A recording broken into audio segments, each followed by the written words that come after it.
अस्सलाम वालेकुम। Welcome back to my YouTube channel. हमारा आज का जो ऑर्गेनेली है वो है न्यूक्लियस। यानी आज हम जो मेजर कंट्रोल और इंफॉर्मेशन सेंटर है यूकैरियोटिक सेल का, उसको हम डिस्कस करेंगे, जो कि है न्यूक्लियस।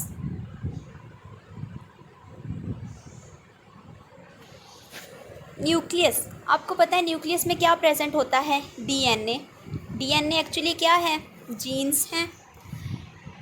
और जीन्स क्या करती हैं? जीन्स आपको पता है बेसिक यूनिट है हेरिडिटी का। ये प्रोटीन्स बनाती हैं, ठीक है। स्ट्रक्चरल प्रोटीन्स हो गई या फंक्शनल प्रोटीन्स हो गई, जैसे एंजाइम्स वगैरह हैं। ये सारे किससे बनते हैं? जीन्स से। और जीन्स कहाँ पे प्रेजेंट होती हैं? डीएनए में, जो कि न्यूक्लियस के अंदर प्रेजेंट होता है। जीन्स इसके अलावा क्या करती हैं? सेल की रिप्रोडक्शन को भी कंट्रोल करती हैं। सेल की रिप्रोडक्शन का प्रोसेस कौन सा होता है? माइटोसिस जैसे हो गया, ठीक है, कि जीन्स पहले खुद को डुप्लीकेट करती हैं। यानी सबसे पहले क्या होता है? डीएनए रेप्लिकेशन होती है, डीएनए की कॉपीज़ बनती हैं। उसके बाद क्या होता है? माइटोसिस होती है, सेल डिवाइड होते हैं, ठीक है। और डॉटर सेल को जो जेनेटिक मटीरियल है वो हाफ हाफ दे दिया जाता है। तो ये एक्चुअली क्या है? ये सेल का रिप्रोडक्शन का प्रोसेस है, जो किसकी हेल्प से होता है? जीन्स की हेल्प से। और जीन्स कहाँ पे होती हैं? डीएनए में, जो कि न्यूक्लियस के अंदर प्रेजेंट होता है। यहाँ पे देखें आप ज़रा न्यूक्लियस का स्ट्रक्चर। इसमें एक मेजर आपको ऑर्गेनेली नज़र आ रहा है न्यूक्लियस के अंदर। इसको हम कहते हैं न्यूक्लियोलस। ये जो आप डिसकंटिन्यूअस वॉल देख रहे हैं, इन्वेलप देख रहे हैं, ये है न्यूक्लियर इन्वेलप। इसकी दो फॉर्म्स हैं, आउटर है और इनर है, ठीक है।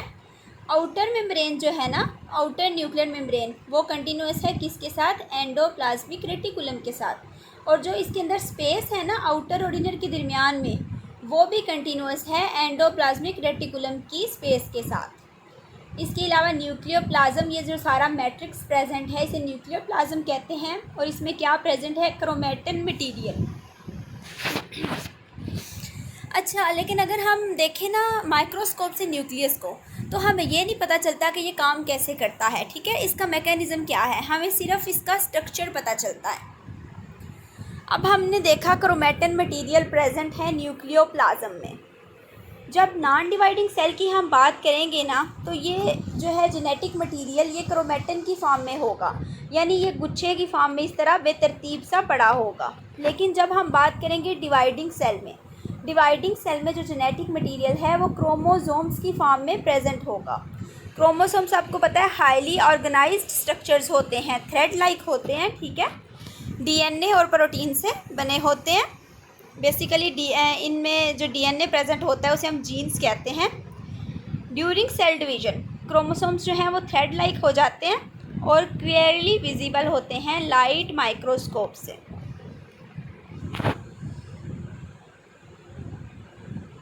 इसके बाद हम बात करेंगे न्यूक्लियर मेम्ब्रेन की, जिसे हम न्यूक्लियर इन्वेलप भी कहते हैं। न्यूक्लियर इन्वेलप क्यों कहते हैं? हमने लास्ट लेक्चर में भी पढ़ा था। न्यूक्लियर इन्वेलप इसलिए कहते हैं क्योंकि इसकी दो लेयर्स होती हैं, outer and inner membrane. Outer membrane किसके साथ कंटिन्यूअस होती है? एंडोप्लाज्मिक रेटिकुलम की मेम्ब्रेन के साथ। और इन दोनों के दरमियान में जो स्पेस होती है वो भी एंडोप्लाज्मिक रेटिकुलम की में जो स्पेस है उसके साथ कंटिन्यूअस होती है। इसके अलावा आपने देखा न्यूक्लियर मेम्ब्रेन जो थी वो कंटिन्यूअस नहीं थी, बल्कि उसके दरमियान में गैप्स थे।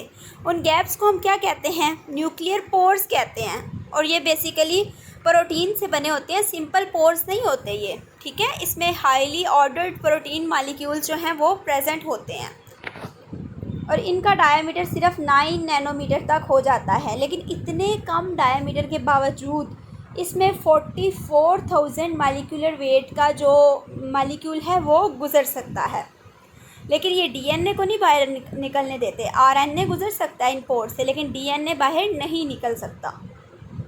यहाँ पे न्यूक्लियर इन्वेलप को ज़रा डिटेल में हम देखते हैं। आपको पता है दो इसकी लेयर्स हैं, आउटर एंड इनर मेम्ब्रेन। इसके अलावा इसमें न्यूक्लियर पोर्स प्रेजेंट हैं और वो बने हुए हैं ग्लोबुलर एंड फिलामेंटस ग्रेन्यूल से। ये देखें ना साथ में, ये आपको प्रोटीन के ग्रेन्यूल्स नज़र आ रहे हैं इसके एजेस पे, पोर्स के एजेस पे। ये क्या कर रहे हैं? पोर के जो डायमीटर है उसको बहुत कम कर रहे हैं। और डायमीटर कितना रह जाता है? 9 नैनोमीटर तक। अब हम बात करेंगे न्यूक्लियोलस की। न्यूक्लियोलस देखा था ना हमने न्यूक्लियस के स्ट्रक्चर में कि एक ऑर्गेनेली प्रेजेंट है न्यूक्लियोलस। सबसे पहले तो ये याद रखना है, इसके गिर्द कोई मेम्ब्रेन नहीं है, no nuclear envelope, no plasma membrane around the nucleolus. और ये नज़र किस में आता है? सिर्फ नॉन डिवाइडिंग सेल में। डिवाइडिंग सेल में ये डिसअपेयर हो जाता है। आपने पढ़े हैं ना माइटोसिस और मियोसिस, उसमें जो न्यूक्लियस है, न्यूक्लियोलस है, वो डिसअपेयर हो जाता है। अब किसी सेल में 2 न्यूक्लियोलस हो सकते हैं या किसी में इससे ज़्यादा भी हो सकते हैं। न्यूक्लियोलस का काम क्या होता है? इसको हम कहते हैं फैक्ट्री ऑफ राइबोसोम्स, यानी यहाँ पे क्या बनता है? राइबोसोम्स बनते हैं। राइबोसोम्स जो बनते हैं ना, सबसे पहले क्या होता है कि जो स्पेसिफिक डीएनए जीन्स होती हैं क्रोमोसोम्स में, वो क्या करती हैं? आरएनए बनाती हैं। अब वो स्टोर हो जाता है न्यूक्लियस में, या उसको ट्रांसपोर्ट कर दिया जाता है साइटोप्लाज्म में। और आरएनए जो है वो स्पेसिफिक प्रोटीन्स के साथ मिलके क्या बनाता है? राइबोसोम्स बनाता है, जो फर्दर क्या बनाते हैं? प्रोटीन्स बनाते हैं। ये न्यूक्लियोलस के कंपोनेंट्स हम देख लेते हैं। 3 मेजर कंपोनेंट्स हैं: granular component, fibrillar component, dense fibrillar component. ये देखें, ये जिसमें ग्रैन्यूल्स नज़र आ रहे हैं आपको, ये ग्रैनुलर कंपोनेंट है। ये जो गोल दायरा है, इसमें 2 कंपोनेंट हैं, एक तो फिब्रिलर सेंटर है, और ये जो थिक सा है ये क्या है? Dense fibrillar component. Pre RNA processing होती है यहाँ पे।